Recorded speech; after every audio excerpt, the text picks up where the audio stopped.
Parricide, माता और पिता दोनों की हत्या है तो पेरिसाइड है, खाली माँ की हत्या है तो मेट्रिसाइड, खाली पिता की हत्या है तो पेट्रिसाइड, दोनों की हत्या है तो पेरिसाइड।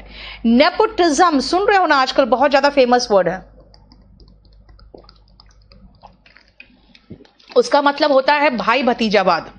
मतलब क्या है कि अपने रिलेटिव को फेवर करना। भाई भतीजावाद मतलब अपने रिलेटिव को फेवर करना, लेकिन नेपोटिसाइड बना है उस हिंदी वर्ड से भाई भतीजावाद से, है ना। और भाई भतीजावाद किसके लिए, तो भतीजे की हत्या इस नेपोटिसाइड। सिबलिसाइड पहले ही एक्सप्लेन कर चुके थे कि भाई और बहन की हत्या तो ठीक है, फेट्रिसाइड एंड सोरोरिसाइड, लेकिन दोनों में से किसी की भी हत्या हो, हम जेंडर व्यक्त नहीं कर रहे हैं, तो सिबलिसाइड होगा। फीमेल से फेमी बना है और गायनी वर्ड महिलाओं से संबंधित है, यानी महिला की हत्या फेमिसाइड नहीं तो गायनीसाइड। और ओमनीसाइड सबकी हत्या, जो मिल जाए, पूरा मतलब है ना नरसंहार जिसको कहोगे, यानी कि जितने लोग हैं सबकी हत्या, या जितना जीव है सबकी हत्या। ठीक है, नेक्स्ट आओ, फिर से रूट में आते हैं।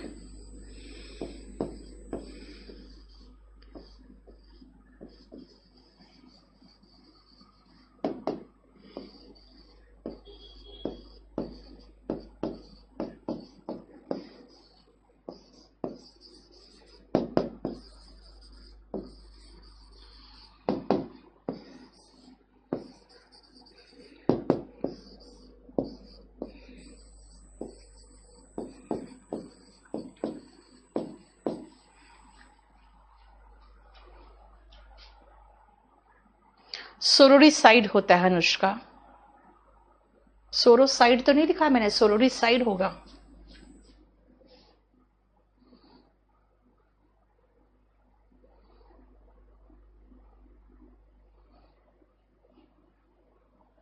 ठीक तो है।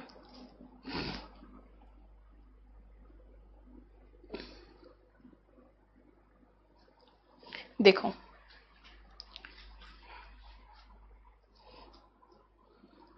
नितिन, पहले अपना है ना, आप एक स्टेबल पहले बनाओ नेट अपना।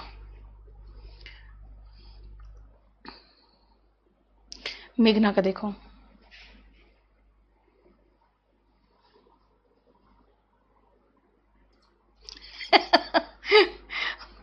राहुल कह रहा है जैसा टॉपिक पढ़ाए हो पूरे घर वाले शक की नजर से देख रहे हैं ये अगला किसकी हत्या करने वाला है। सही बात कह रहे हो। देखो पॉपुलिसाइड, देखिए वो कई बार ऐसा होता था कि जब राजा आके कब्जा करता था ना किसी देश पे, तो वो पॉपुलिसाइड कर देता था, यानी पूरे पूरे पॉपुलेशन की हत्या करता था। क्यों? क्योंकि वो मानता था कि अगर दूसरे देश का निवासी है तो कभी मेरा अपना नहीं हो सकता, इसीलिए सारे के सारे लोगों की हत्या करो और अपने लोगों को बसाओ। वो पॉपुलिसाइड करता था। जेनोसाइड आप अब देखोगे जनरली, तो जब आप उन आतंकवादियों को देखोगे ना, वो आतंकवादी खासकर ये नजर रखते हैं कि जो विदेशी हो उसको मारा जाए, इसीलिए वो बस को शक्ल से पहचान जाते हैं कि यार ये यूरोपियन है।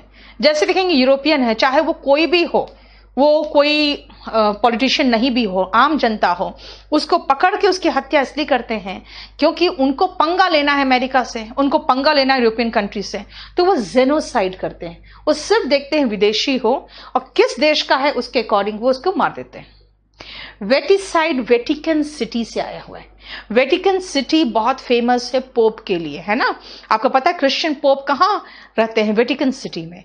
तो वेटिसाइड होता है या तो पोप की हत्या या तो फिर किसी पादरी की हत्या, जो क्रिश्चियन से रिलेटेड होना, उनकी हत्या। ठीक है, नेक्स्ट आओ क्रोनोसाइड। क्रोनो का मतलब टाइम होता है, ये थोड़ा सा है ना व्यंग से रिलेटेड वर्ड है। अरे भाई you are wasting your time, तो सीधा बोलो ना समय बर्बाद कर रहे हो। You are doing what? क्रोनोसाइड, है ना, यू आर कमिटिंग क्रोनोसाइड, इसका मतलब है तुम समय की हत्या कर रहे हो, यानी जो अनमोल समय है उसकी बर्बादी करने का मतलब हुआ समय की हत्या। तो ज्यादा एम्फसाइज करता हुआ महसूस हो रहा है ना समय की बर्बादी। वो थोड़ा सा अलग तरीके से बोलने का नजरिया है, वरना it is just wasting of time. अरबी साइड, कई लोग होते हैं जो शहर के प्रति एक वायलेंस की फीलिंग रखते हैं। उनको महसूस होता है कि जो शहर है वो लोगों को दूर करता है, लोगों का बुरा करता है, यहाँ फैमिली सिस्टम नहीं है। तो वो एक तरह से है ना ऑर्गेनाइज्ड तरीके से शहर को खत्म करने की कोशिश करते हैं। तो कहते हैं दे आर इन्वॉल्व इन अरबी साइड। देखो, किलिंग ऑफ द सिटी और वायलेंस यानी कि हिंसा against the city. Ankit, pronoun का एक्सरसाइज बिल्कुल कर सकते हो। नहीं विकास, क्रोनोसाइड वर्ब नहीं है, नाउन है। तो आप क्रोनोसाइड को वर्ब के रूप में कैसे इस्तेमाल कर रहे हो? ठीक है, चलो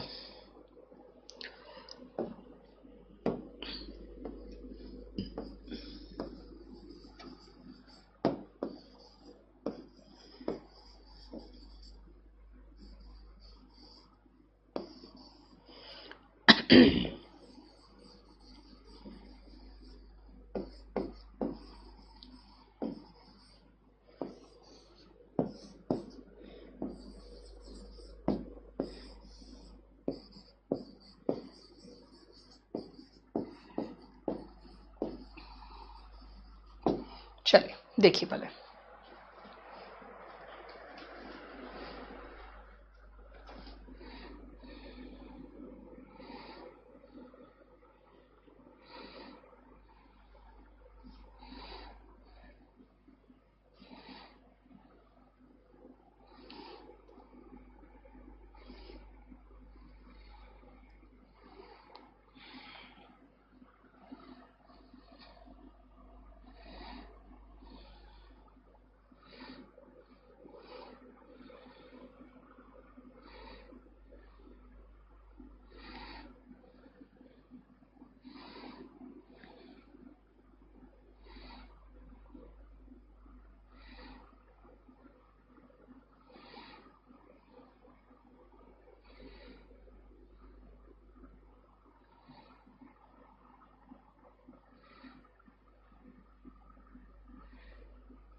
हो गया, चलो नेक्स्ट आओ। एवी साइड, हम एवी का अलग से पढ़ते हैं जिसमें एवियरी, एवियरिस्ट, एवी कल्चर, वहां पर भी एवी साइड पढ़ते हैं। पंछी की हत्या, जब पर भी एवी आए ना समझ जाओ एव्स जो है रूट वर्ड ऑफ बर्ड्स है, एपी रूट वर्ड ऑफ बीस है, यानी कि बीस का मतलब होता है मधुमक्खी, मधुमक्खी।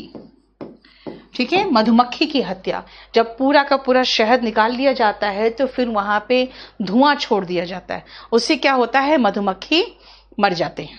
ठीक है, यस अभी कह सकते हो ओमनीसाइड और पॉपुलिसाइड बिल्कुल सही में, ऐसे ओमनीसाइड में सारी जीव की भी हत्या कर दी जाती है। कैनिसाइड, देखो कैनिसाइड बना है कैनाइन से। अगर अपने दांत देखोगे, जो किनारे वाले दांत है ना जो थोड़े नुकीले होते हैं, उससे मांस चीरने का काम आता है। तो कुत्तों में, भेड़ियों में ये वाला बिल्कुल पॉइंटेड ज्यादा दिखता है आपको निकला हुआ। तो कैनिसाइड जो होता है ना वो होता है कि जब कुत्तों की हत्या होती है, यानी कि डॉग हो या डॉग फैमिली हो उसकी हत्या, तो कैनिसाइड होता है। ठीक है, फेलिसाइड, फिलिसाइड अलग था। फिलिसाइड मतलब स्वयं के बच्चों की हत्या। ठीक है, यहाँ फेलिसाइड है, इसका मतलब बिल्ली की हत्या। हर्बिसाइड, छोटे छोटे हर्ब्स जो उग जाते हैं ना, जैसे मान लो आपका खेत में बहुत सारे अच्छे धान उगे हुए हैं और नीचे कुछ कुछ छोटे छोटे ऐसे पौधे उग जाते हैं जो क्या करते हैं, सिर्फ अननेसेसरली वो आपके सॉइल से जो न्यूट्रिएंट्स है वो बर्बाद करेंगे खींच खींच के। तो क्या किया जाता है ना, हर्बिसाइड डाल दिया जाता है, छिड़क दिया जाता है। दूसरे दिन आके देखोगे सारे के सारे जो छोटे छोटे, जिसको कहते हैं खरपतवार कहते हैं उसको, वो सारे मर जाते हैं। इसीलिए हर्ब्स नहीं तो वीड्स भी कह सकते हो। ऐसे हर्ब, श्रब्स एंड ट्रीज अलग पड़ते हैं, लेकिन यहाँ पे हर्ब्स का मतलब वीड्स है, खरपतवार है जिसको मारने के लिए हर्बिसाइड जैसा केमिकल डाला जाता है। ठीक है, अब आओ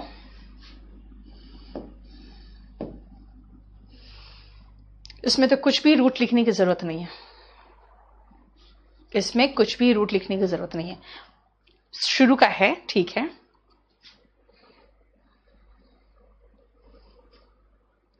विपुल तुम पंछी के पीछे क्यों पड़े हुए हो?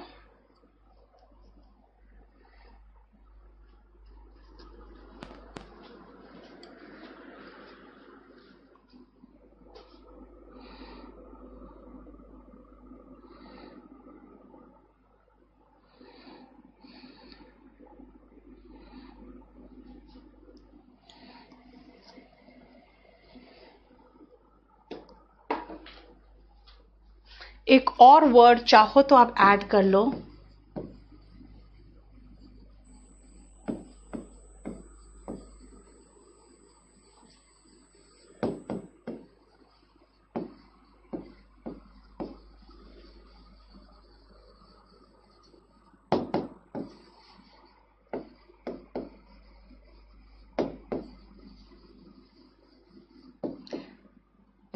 इसका सिनोनिम में जेनोसाइड लिख लेना।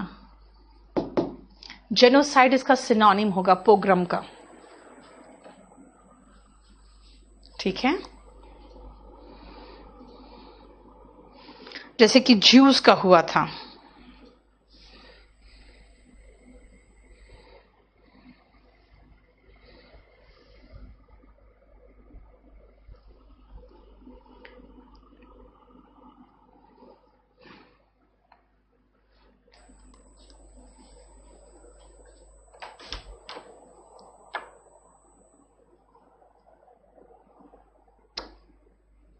कौन आया?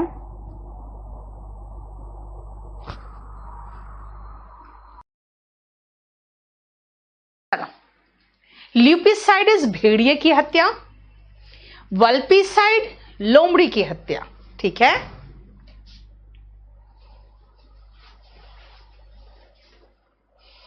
क्लियर? नेक्स्ट आओ यूथनेशिया। यूथनेशिया से किसी को बहुत ऐसी बीमारी हुआ हो जिस बीमारी से ठीक होने की कोई गुंजाइश नहीं है, तो क्या होता है ना, कोर्ट से परमिशन लेके, जैसे इंडिया में तो खैर अलाउड नहीं था, फिर बाद में अलाउड भी हुआ है, कोर्ट से परमिशन लेकर शो नहीं हो रहा, विकास सबका शो हो रहा, बेटा रुक जाओ ना, प्रोग्राम तो लिख ही दिया मैंने। ठीक है, इसका मतलब क्या है कि एक पर्टिकुलर ग्रुप यानी इथनिक ग्रुप यानी नस्ल की हत्या, जैसे ज्यूस का हुआ था, है ना, जैसे यजदीस का हुआ है, वो है पोग्राम। ठीक है, यूथनेशिया होता है दया मृत्यु, यानी दया करके मार दिया जाता है कि यार इतना झेल रहा है, इतनी तकलीफ में है, इसको मार दो, है ना, तो यूथनेशिया होता है। नेक्स्ट आओ एलिजी। एलिजी इज शोक गीत, जिसको आप एक और वर्ड है यूलॉजी, आप चाहो तो इसको साथ में भी लिख सकते हो और इसका मीनिंग लिख लो, क्योंकि मुझे लग रहा है जब एलिजी पढ़ा रही हूं तो यूलॉजी यहीं पर मुझे पढ़ाना चाहिए था।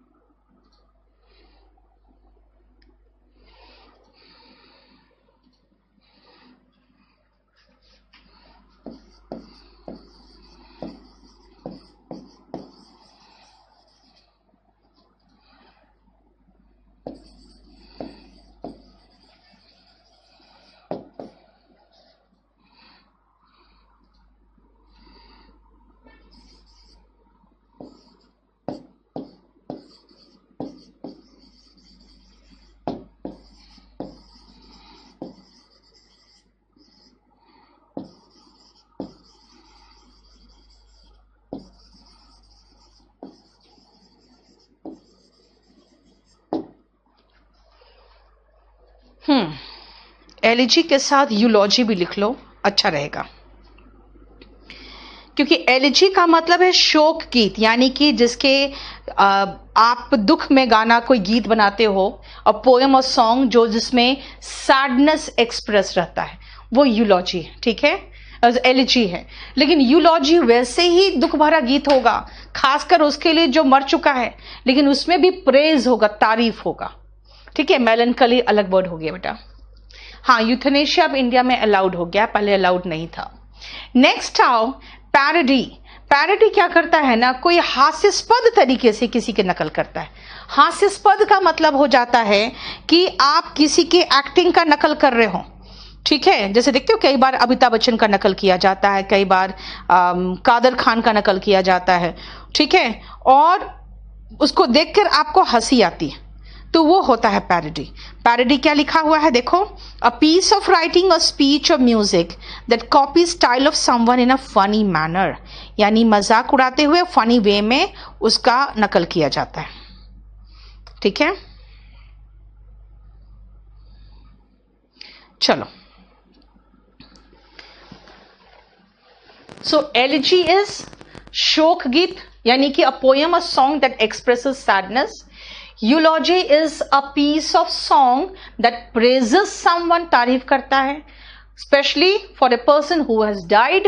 And the last one, parody, a piece of writing that imitates someone in a funny manner, जो किसी का नकल करता है। बेटा ये सब कुछ कराया हुआ है, अभी रुक जाओ, सब कहीं ना कहीं है, यहां तो मैंने ये लगा दिया क्योंकि एक जैसा लगा। अब आओ नेक्स्ट वर्ड में, सोनेट, एडिलिक। अब देखो सोनेट तक को सारा का सारा नाउन था, शुरू से देखो तो सोनेट तक सारा नाउन था, ठीक है। एक सेकेंड रुकना बेटा। सोनेट तक सारा नाउन था, ठीक है। सोनेट क्या है, 14 पंक्तियों का ये पोयम होता है, और इसमें रिदम में होता है पोयम, खासकर 10-10 सिलेबल्स का होता है। सिलेबल्स खैर मैं एक्सप्लेन नहीं कर पाती यहाँ पे, इसलिए मैंने खाली लिख दिया है a poem of 14 lines with a fix pattern of rhyme, यानी कि एक रिदम में होता है, ताकि आप उसको बोलो तो एक लय में वो चले, सोनेट, और 14 पंक्तियों का होगा वो बस। नेक्स्ट आओ एडिलिक। एडिलिक का मतलब होता है अगर बहुत वहां सुहावना और पीसफुल है, जैसे कि अगर आप कहते हो कि यहां पर मैं इसलिए आता हूं because this place, this village has idyllic atmosphere, इसका मतलब है प्लेजेंट है, सुहाना भी है और बहुत पीसफुल भी है, ठीक है। बोलो कोई प्रॉब्लम यहां तक। स्टैमर का मतलब हकलाना होता है, ठीक है। अब बस इसको खत्म करेंगे राखी, क्योंकि मेरा चैप्टर खत्म हो गया है, इससे नया चैप्टर हम नेक्स्ट क्लास में शुरू करेंगे, आज इसको पूरा फिनिश कर देंगे। किक द बकेट, इसी का सिनोनिम है to give up the ghost. Kick the bucket, give up the ghost, इन दोनों को सिनोनिम में मानना, दोनों का मतलब है मर जाना, ठीक है। He kicked the bucket at the age of 90। He gave up, देखो टू गिव का मतलब कि गिव का कोई भी फॉर्म चलेगा। He gave up the ghost at the age of 90, मतलब वही हुआ, दोनों का मतलब क्या हुआ, मर जाना। एंड इंसल्ट टू इंजरी, जिसको कहते हैं ना जख्म में नमक छिड़कना, इसमें आप कह सकते हो बदतर बनाना, या फिर हम ये एक और लिख सकते हैं, जख्म में नमक छिड़कना, ठीक है। जख्म में नमक छिड़कना, देखो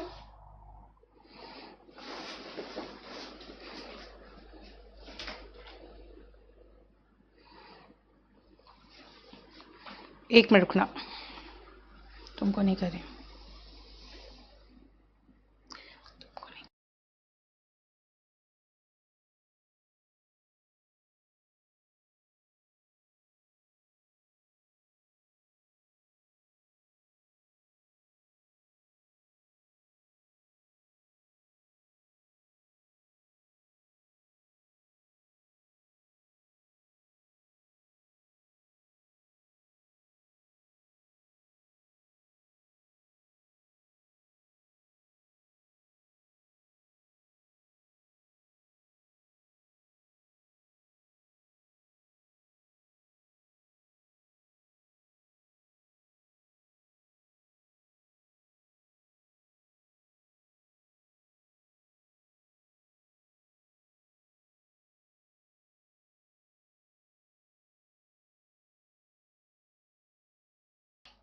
आ जाओ।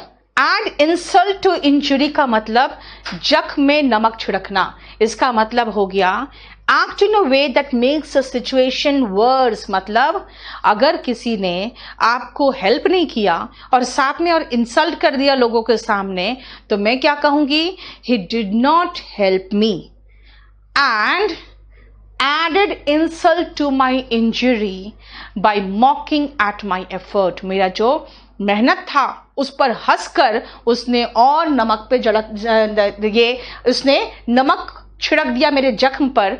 एक तो मुझे हेल्प नहीं किया, है ना, उसके बाद उसने और मेरा मजाक उड़ा दिया। मतलब he did not help me and to add insult to my injury he mocked at my effort। यानी कि मेरे मेहनत पर उसने नमक छिड़क दिया। नेक्स्ट आओ, रब समवन द रॉन्ग वे। इसका मतलब जैसे देखे हो अभी कल ही तो आया है उसका सुशांत सिंह राजपूत के बाद बहुत लोग बहुत ज़्यादा गुस्से में हैं, ठीक है ना। तो सोनू निगम ने कहा है कि जो टी सीरीज का मालिक है उसने कहा है कि तुम मेरे से पंगा ले लियो। अगर वही इंग्लिश में बोलता तो क्या बोलता? You have rubbed me the wrong वे। उसने कहा कि तुम बहुत मेरे से पंगा ले लिए हो, मैं तुम्हारा पूरा भांडा फोड़ दूंगा, है ना। तो वो इंग्लिश में बोलता तो कहता you have rubbed me the wrong way, I will expose you. Clear? इसका मतलब गुस्सा दिला दिए हो या तुमने मेरे साथ मुझे एनॉय कर दियो, है ना। You have rubbed me the wrong वे, ठीक है। Make an elephant out of a fly. समझते हो ना, एक फ्लाई से एलिफेंट बनाना यानी तिल का ताड़ बनाना। लिखा तो है to make a mountain out of a molehill, ठीक है। टू एग्जैजरेट यानी बढ़ा चढ़ा के पेश करना, यानी स्टॉर्म इन अ टी कप, ये भी है एक एग्जाम्पल। तिल का ताड़ बनाना, है ना। अगर मैं कहूं तिल का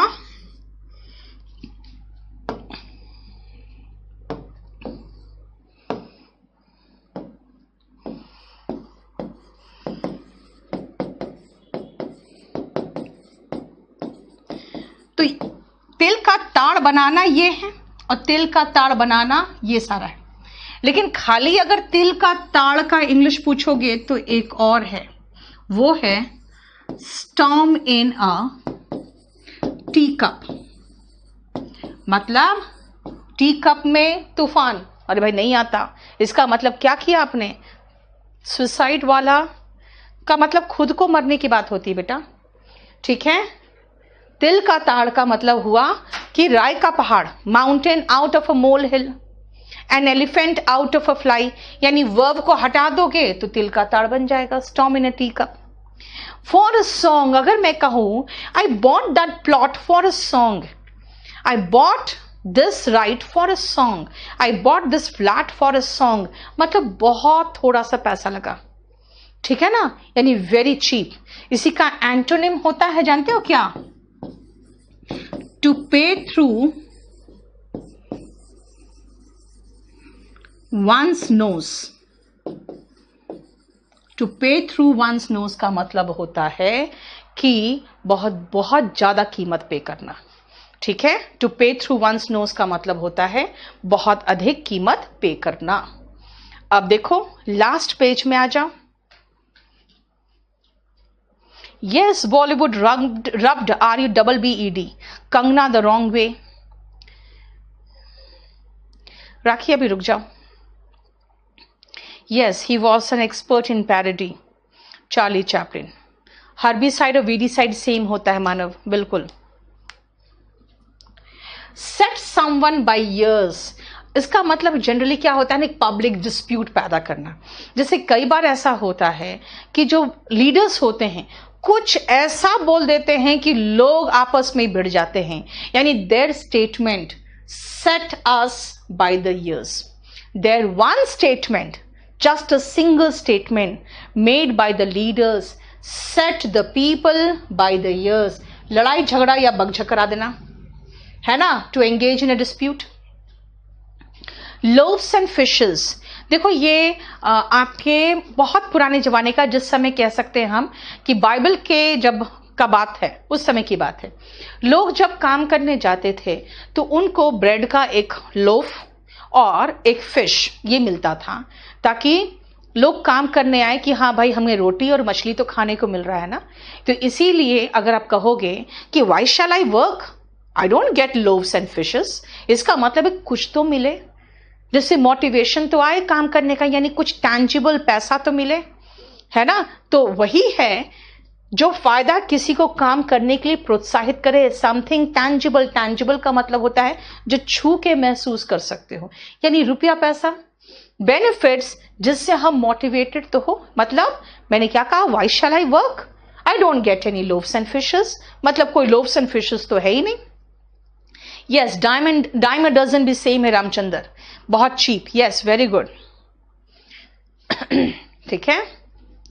now far cry, far cry का मतलब एकदम ही दूर। इफ आई से कि like a very pleasant atmosphere and satisfaction in your work and good benefits are far cry now.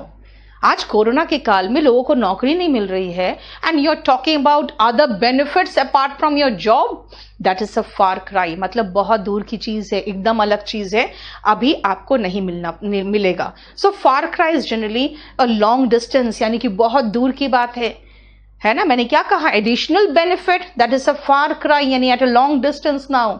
अभी आपके कोरोना काल में आपकी नौकरी ही सेफ रह जाए, that is more than sufficient, right. So see then for PO I am taking, I will take, क्योंकि देखो संडे को आई कुड नॉट टेक, ठीक है, and today is Monday, I have many classes, so most probably tomorrow और day after tomorrow और Tuesday और Thursday, किसी एक दिन I will take 1 PO class for the paper.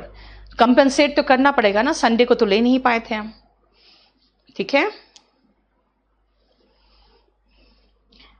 Govind, जैसे कि गुजरात की कंपनी, उस समय सब लोग दे रहे थे, बहुत कुछ बेनिफिट्स दे रहे थे, अब नहीं दे पा रहे, ठीक है। तभी तो मैं कह रही हूं today those things are a far cry. Company के गाड़ी मिलना दिवाली में अब तो सोच भी नहीं सकते हो, that is a far cry now, ठीक है।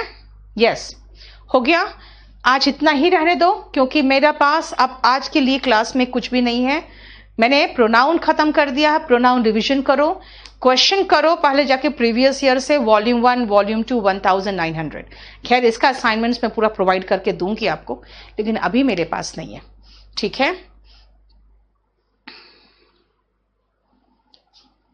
अनुज, वेरी हैप्पी बर्थडे, बहुत तरक्की करो, बहुत अच्छे से मेहनत करो और इस साल सफल हो जाओ, है ना। फिर अगले साल का जो बर्थडे केक होगा आपकी अपनी कमाई से होगा, ठीक है। All the best.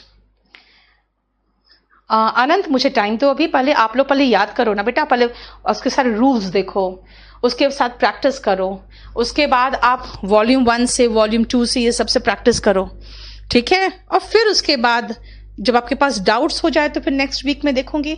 Yes Rahul, pronoun खत्म है, now we will start adjective in the next class, ठीक है।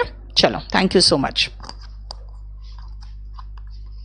अच्छा, ये 8 बजे जब आएंगे ना वो